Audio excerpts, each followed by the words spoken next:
Hello dear students, welcome you और Gurukulam coaching institute. आज हम बात करेंगे इल्तुतमिश के ऊपर। और इल्तुतमिश एक ऐसा शासक रहा है जिसने कि दिल्ली में पुनर्निर्माण की प्रक्रिया शुरू की। दिल्ली में पुनर्निर्माण से मेरा अभिप्राय है कि जो जिसने कंसोलिडेशन ऑफ पावर दिल्ली के अंदर किया था। तो इसके बारे में आज हम पूरी की पूरी जानकारी लेंगे कि किस तरह से उन्होंने अपने शासन व्यवस्था को बनाया और किस तरह की उनकी शासन व्यवस्था थी। तो सबसे पहले चलिए स्टार्ट करते हैं इल्तुतमिश के इंट्रोडक्शन से। कौन था इल्तुतमिश? इल्तुतमिश एक ऐसे व्यक्ति का नाम था जिसको हम शमसुद्दीन इल्तुतमिश के नाम से भी जानते हैं। और ये शासक दिल्ली सल्तनत के समय का था और 13वीं शताब्दी के आसपास इसने शासन किया। और अपनी गद्दी पे ये 1211 ईस्वी में शासित होता है। और अंतिम दौर, अपने जीवन के अंतिम दौर यानी कि मृत्यु तक 1236 में शासक बना रहता है। अब इसके कुछ एक अन्य फैक्ट्स हैं, उसको भी हम यहाँ पे समझने की कोशिश करेंगे।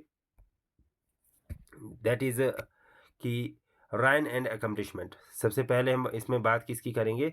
इसके शासन एवं उसकी व्यवस्था के बारे में। Iltutmish is also known as, ठीक है, for the consolidating the powers of Delhi Sultanate and establish it as a stable and centralised kingdom. मतलब कि इसने जो दिल्ली में शासन व्यवस्था है उसको संभालने का काम किया। जो अर्लियर शासक के दौरान व्यवस्था थी वो उतनी ज़्यादा व्यवस्थित तरीके से नहीं चल पा रही थी, तो इन्होंने कुछ प्रशासनिक बदलाव करने की कोशिश की और स्टेबल एंड सेंट्रलाइज्ड किंगडम को स्थापित किया। And he successfully defended his empire against various external invasions such as the Mongol and expanded its territories. And under his rule, the administration and military of the Delhi Sultanate were strengthened. मतलब इन्हीं के समय में इन्होंने अपने जो military है और जो दिल्ली सल्तनत है उसको मजबूत करना और उसको एक्सटेंड करना काफ़ी महत्वपूर्ण प्रायोरिटी में रखा। Then we will move further the successor to Qutubuddin Aibak. मतलब कुतुबुद्दीन ऐबक के बाद कौन शासक बने? इसमें जो फर्स्ट पॉइंट है, that is the Iltutmish was the successor to the Qutubuddin Aibak. Successor to the Qutubuddin Aibak के जो सक्सेसर थे, that was the Iltutmish. And after the Iltutmish, Abak had appointed Iltutmish as the deputy governor of Delhi, and later he designated him as the successor. Okay, so administrative reform, Iltutmish के समय में किस तरह के प्रशासनिक बदलाव आए? Iltutmish implemented several administrative reforms during his reign. He divided the empire into provinces called इक्ताज। ठीक है, सबसे पहले आपको ये पूछा जाएगा कि किसने अपने एम्पायर को इक्ताज में बदला। और he appointed trusted officer to govern them. और उस ट्रस्टेड ऑफिसर्स का नाम क्या था? इक्तेदार। ठीक है, इसका भी आप ध्यान रखिए। इक्ता था एक क्षेत्र का नाम जहाँ से वो रेवेन्यू कलेक्ट करते थे, और जो उस रेवेन्यू को कलेक्ट करने वाला व्यक्ति था या ऑफिसर था उसको कहा जाता था इक्तेदार, जो इसमें लिखा नहीं गया है। He also introduced a system of coins. उसने कॉइन का सिस्टम भी इंट्रोड्यूस किया, नोन एज सिल्वर टंका।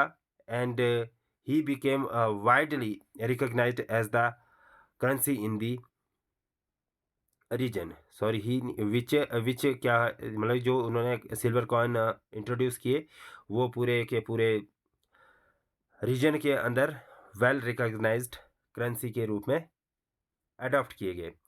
Then further is pattern of art and architectures, कि इनका किस तरह का पैटर्न था art and architecture. Iltutmish was the pattern of the art and architectures.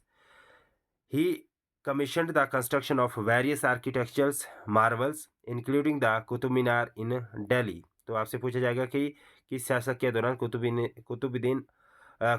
मीनार का निर्माण किया गया? तो उसमें आपका जो आंसर रहेगा that is Iltutmish. And Qutub Minar standing at the height of 73 meters is considered one of the tallest bricks minarets in the world and is now a UNESCO World Heritage Site. And then successions and legacy, last point है इसका, succession and legacy. Iltutmish nominated his daughter, that is Razia Sultan, as the successor, making her first female rulers of the Delhi Sultanate. Although Razia's reign was short-lived, Iltutmish's legacy as a capable ruler and administrators continue to influence future ruler of the Delhi Sultanate. It was all about the Iltutmish, and below here is everything written in Hindi. So if you want this Hindi and English PDFs, join my Telegram channels given below the links. Thank you to watch this video. Hope so you will like this video and share my this YouTube.